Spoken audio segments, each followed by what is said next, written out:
Hello and welcome to this edition of Safe and Secure. On today's show, the Northland Downtown Police Station has reopened after being closed when Northland was sold.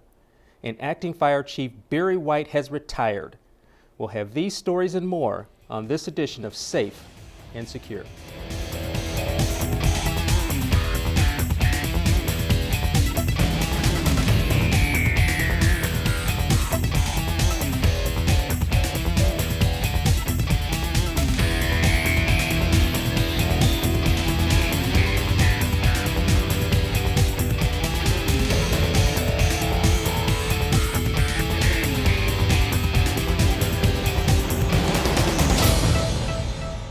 The city of Southfield is known for its unparalleled city services, from its nationally recognized police and fire departments to its award-winning library, Parks and Recreation Department, and of course, its Cable 15 government TV channel. Last year, Southfield saw many changes. The city lost Fire Chief Keith Rowley in a tragic accident, and Captain Barry White stepped in to help as acting fire chief.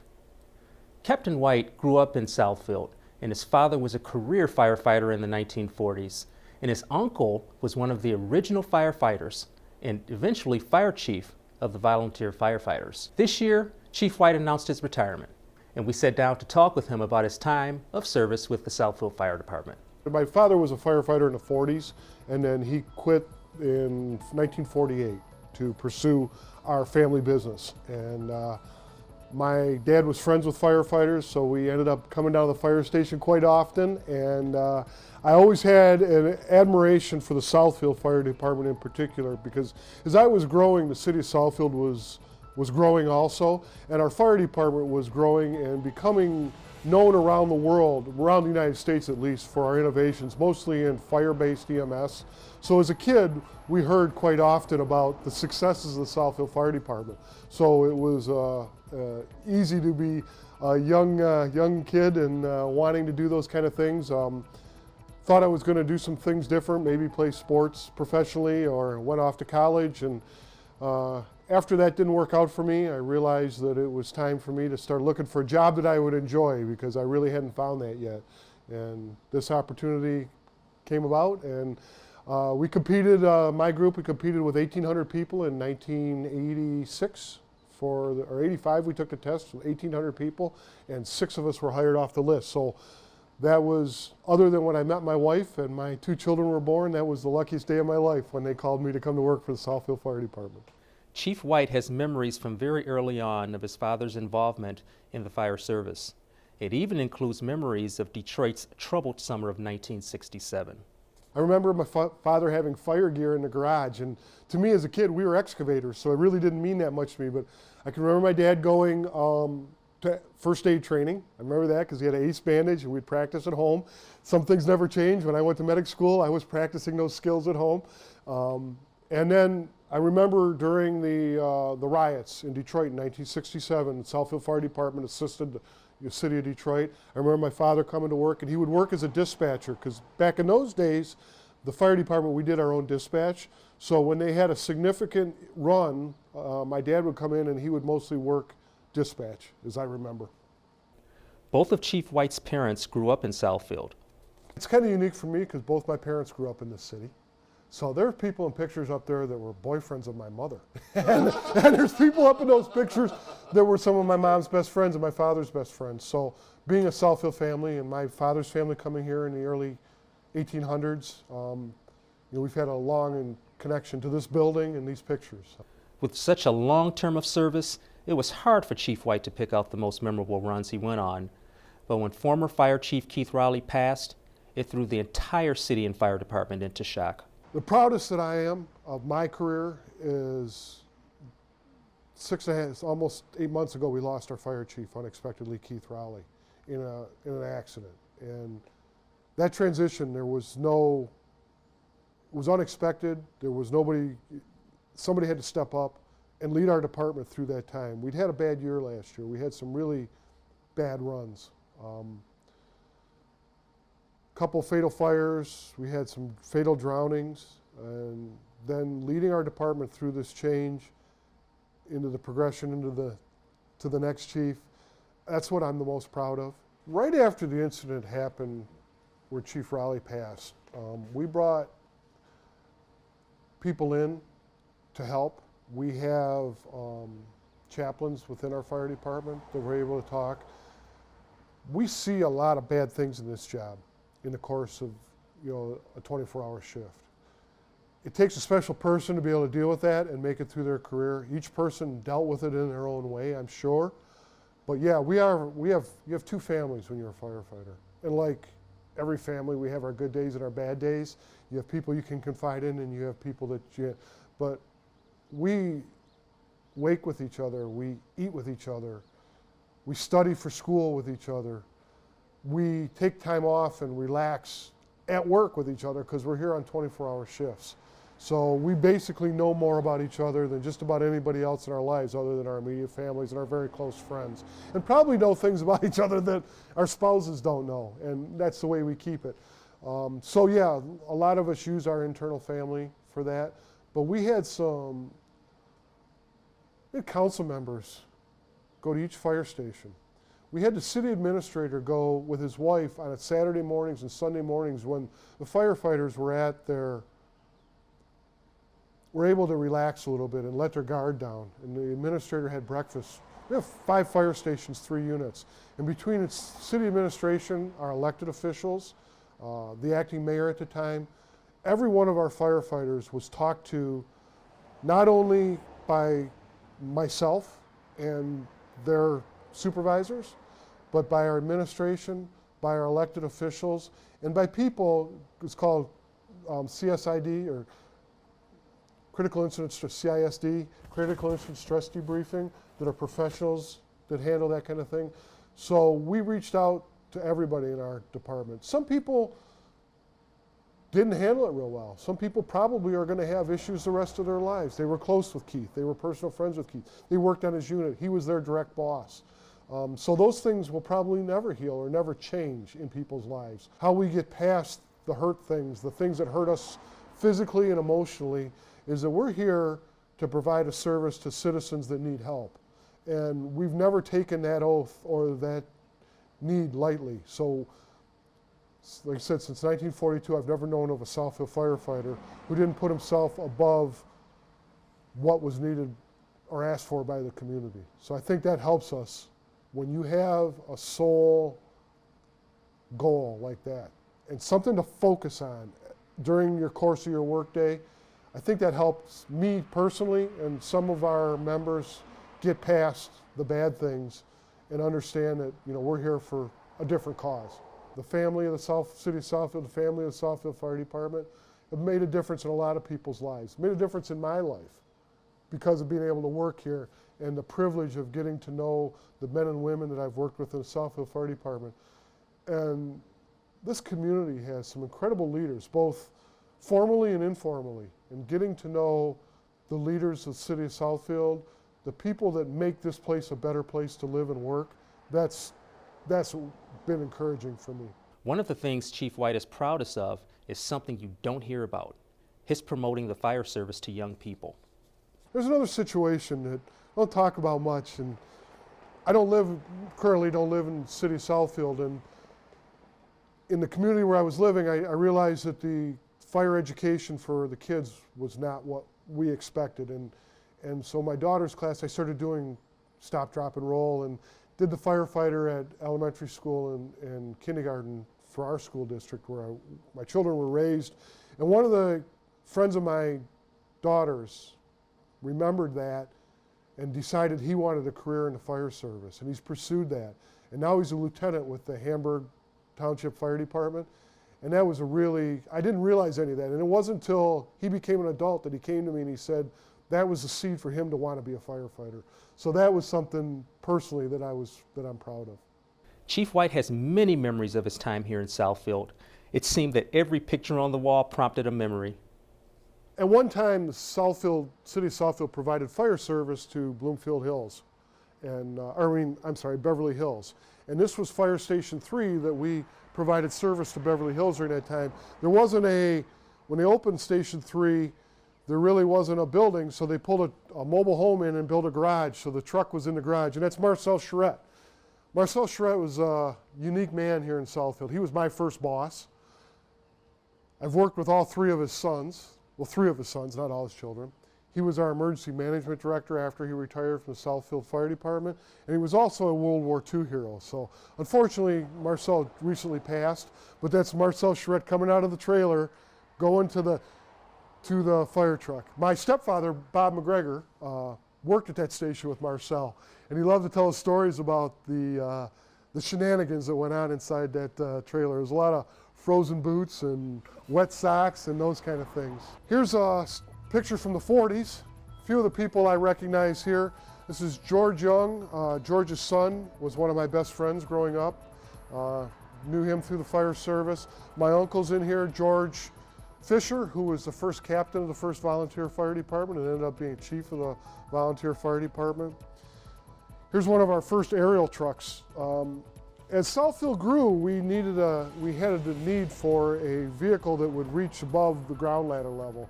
And in 1967, we bought our first aerial, and I got to go up in it that day in the bucket, which is hard to believe, but we were unique in Southfield with having our tall buildings and our high rises. At one time, we had 96 buildings that were 4 stories or taller. So we've had aerials in service here before most suburban fire departments that provided the ability to rescue people from higher levels and to fight fire from there. So the firefighters in this picture, and I don't know where this was, I think it was a commercial building fire on 8 Mile or on Telegraph. They have rubber coats, rubber boots, and steel helmets. I really wouldn't want to be in a high heat environment with both a steel helmet and a rubber coat. But how things have changed back in those days, the firefighters didn't have the protective equipment or the technique or equipment to go inside burning buildings as far as we do now. So they really didn't need the personal protective gear. Their gear was more designed to keep them warm and to keep them dry. With the advent of self-contained breathing apparatus and better personal protective equipment, it's given us the ability to go farther and deeper into fires than they were able to do back in those days. So it's been a big change. Safety equipment drove technical changes, and technical changes drove the need for better safety equipment in the fire service through time. This picture here is interesting and really probably the most historic picture or artifact in my estimation in the fire museum here. This is in 1972 when the Southfield Fire Department started fire-based EMS in Southfield. We were the first fire department, one of the first fire departments east of the Mississippi to provide that service, the first in Michigan. In partnership with Providence Hospital, elected officials and the administration of the fire department, they got a law change in the state that allowed the fire department to provide EMS to their citizens. So there's Marcel Charette, our first paramedic coordinator, but this right here changed how we provide service in the fire service around the world, basically, was fire-based EMS. And the reason that we took that step was that fire departments, fire stations are set up geographically all around the community. And the doctors at the time, emergency room doctors, realized that rather than a centralized service responding out of a hospital, that service responding out of the community geographically close to the people that were calling for that service was the model that would work. And we looked around and they said fire departments. So we were already responding to emergencies. It was a natural fit. And we're proud of the long history of EMS in the Southfield Fire Department. And that was the start of it. With retirement in his future, Chief White looks forward to spending quality time with his family. I have 2 daughters, and my oldest daughter is a municipal employee. She works for the city of Denver as a city planner. And my younger daughter is a promotions manager for a newspaper in Pueblo, Colorado. So the thing that I think I passed along to my children was less my love of firefighting and more my love of the Rockies and skiing. So, but no, neither one of my children, they saw the side of this career that a lot of people don't see. They saw my wife getting a phone call that I was in the hospital from an injury at work more than once, and that was scary to them, and they understood the risks, and I don't think either one of my children really, fortunately, my children are a lot more intelligent than I am, and they had the ability to advance education-wise and got advanced degrees in college, and not that that's not important in the fire service, and those are the kind of people we're looking for, but they both had other interests other than firefighting. 1942, the Southfield Fire Department was formed. We've never shut our doors once. Never once have we shut the lights off. Never once have we not answered the phone when somebody called us for help. So growing up in Southfield, I heard many stories about how we were a Southfield family. And my father's family was one of the first settlers of Southfield. And my mother grew up in Southfield, and my siblings. And it's been Southfield family when I lived here, went to school here, and working here. And it's just been an honor and a privilege to be part of that Southfield family. And you realize as you age and as you get more experience how big that family is. The family consists of my coworkers. It consists of the other employees in the city of Southfield. But mostly the reason that there's the Southfield family is this. It's the people that live and work in the city of Southfield and make this a great place. And it's been an honor. I work with the greatest firefighters on the face of the earth. I've had some of the best bosses anybody could ever imagine. When I was a firefighter, I had great lieutenants. When I was a company officer, I had great command officers. As a command officer, I respected the world out of my fire chief. And now as the acting fire chief, I respect and admire our administration and it's going to be difficult not to be part of the Southfield family, but I got to believe that once you're part of the Southfield family, no matter where you are geographically in the world or in your life journey, you're part of that Southfield family. And I want to thank everybody. I had some great teachers in Southfield schools, and I had great people in our neighborhood over at 8 Mile and Inkster area that they talk about a village, and it's kind of a common thing now. It takes a village to raise a child.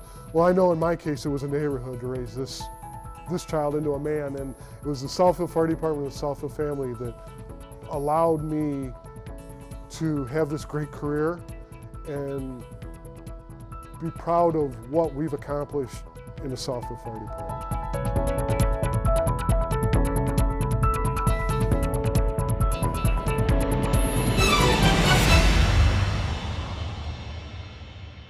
The Southfield Police Department has resumed operations at the downtown station, also known as the DTS.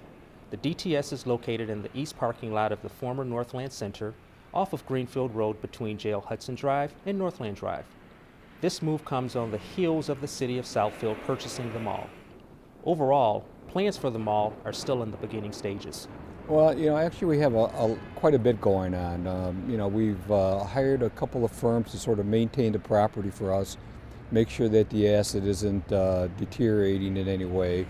We have a couple of requests for proposals out right now that will provide us with a visioning and marketing and branding assessment of the property. There's been quite a few ideas that we've heard, anywhere from mixed use to sports entertainment to various others. I think that most people are looking at this as a mixed use property, something that may involve some medical use, potential housing of some nature. We'd say a little bit of retail, but not to the extent that Northland was before, and some various other uses. So, it's an exciting project, and it's our chance to get it right for the next 75 years. And so we want to make sure that we take everything into account. We're going to have a reopening of our downtown police station. The Southfield Police Department's downtown station opened in February of 1991, and it was a partnership and collaboration between the city of Southfield, Northland Mall, and the adjacent neighborhoods. And it allowed us to take officers out of the main station and place them in the neighborhoods where they can be most effective. And so back 25 years ago, we had all of our community-related officers down here, tactical officers, and others who were working in the neighborhoods. And it worked well over the years. We forged relationships with the community. We did some great things with the commercial establishments in this area, and we lowered crime substantially during that period of time. And studies are starting to emerge that strongly suggest that police substations lead to greater collaborations in the communities and, in turn, lower crime. The station itself was owned by Northland Mall. And so during all of this time when we had this partnership, the city was leasing this building from Northland Mall for a nominal fee. And once Northland Mall began to have problems, economic problems, they stopped making repairs, routine repairs to the building. And those routine repairs that should have been made turned into big problems. We had problems with the water system here, with the heating and cooling system. And again, Northland Mall refused to make those repairs to keep the place running smoothly.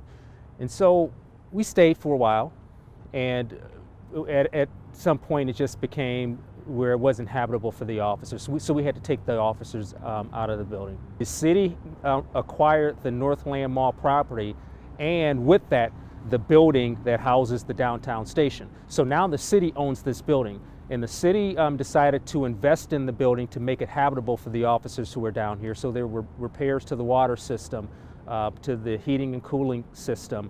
There were some cosmetic repairs that were made, and other things to make the building reflect the image that the city wants of all of its properties in the city of Southfield. We're going to have all of our community-oriented policing units down here. So that includes community policing officers, crime prevention officers, tactical officers, school resource officers, our neighborhood watch coordinator, and others. So we'll have a full contingent of community-oriented officers at the facility now. You know, it's great that they're back down here. As you know, they were gone for a little bit back to the headquarters, but it's an important asset to the district, not only for the residents but for the businesses. And so they just relocated back here last Monday.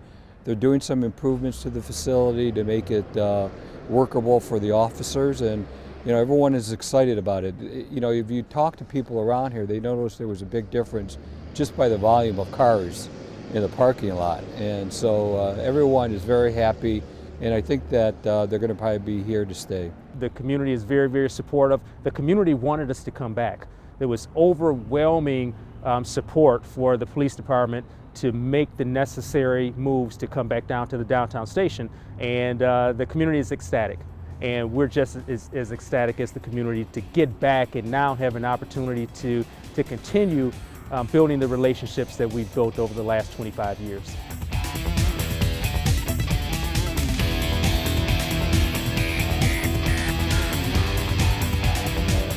The Southfield Lathrop Optimist Club has sponsored a Respect for Law program for many years with special speakers and honorable recognitions. In 2016, they expanded the program to honor our first responders with a fun and family day and cookout. Southfield Lathrop Optimist Club President Cheryl Timms tells us more.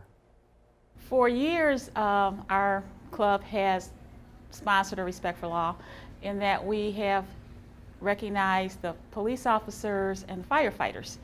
And last year we switched it up just a little bit, so we decided to have a major speaker one year and then do the recognitions another year, because sometimes it's hard for the smaller communities like Lathrop Village, for example, to have an officer every year that they want to recognize. So this year we decided to do it differently, and we wanted to recognize all of the first responders. So we were able to recognize Police Officer of the Year, Firefighter of the Year, Paramedic of the Year, and a Emergency Management Employee from CERTS of the Year. And we even, I should say, we took it to another level, because normally it's a sit-down breakfast where they get to bring, you know, family and friends, and we decided to do a cookout. And they were able to bring their families, their children, lots of friends.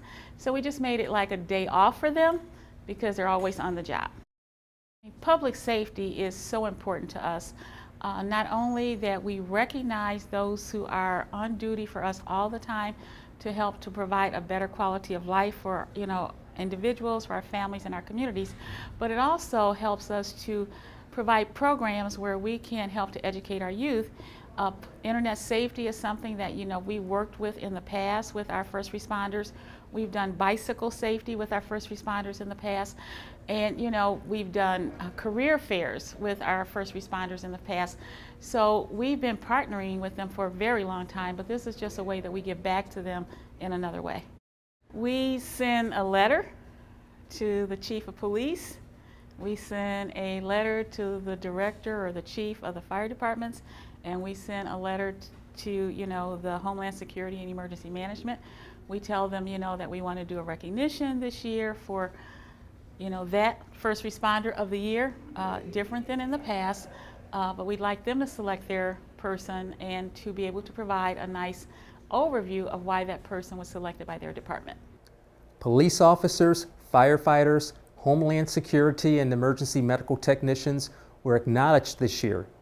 Recipients were as follows: firefighter paramedic James Tack, firefighter paramedic Ron Charby, Community Emergency Response Team Mr. Ulysses Banks, Police Department Officer Jared Womble. Congratulations to those mentioned. To find out more about the Southfield Lathrop Optimist Club, go to slvoptimist@gmail.com. We meet every second and fourth Tuesday at Kirby's Coney Island. We're a breakfast club, so we meet at 7:45 in the morning on the second and fourth Tuesday of the month. We are always, you know, welcoming new members. We're always looking for people that want to help, you know, provide some community service. We are a service organization. We also have a youth organization. So anyone who just wants to volunteer to help to improve the quality of life in the community that we live, Optimists, we welcome you with open arms. Well, that's it for this edition of Safe and Secure. To find out about other programs in the Southfield Police Department, you can call the Community Policing Section at 248-796-5400, or you can visit the Southfield Police Department's Facebook page. To find out about information about the fire department, you can visit the City of Southfield's website and follow the links to the fire department. Remember, the City of Southfield's public safety group, police, fire, and emergency management are here to help you to keep this community safe and secure. Be safe.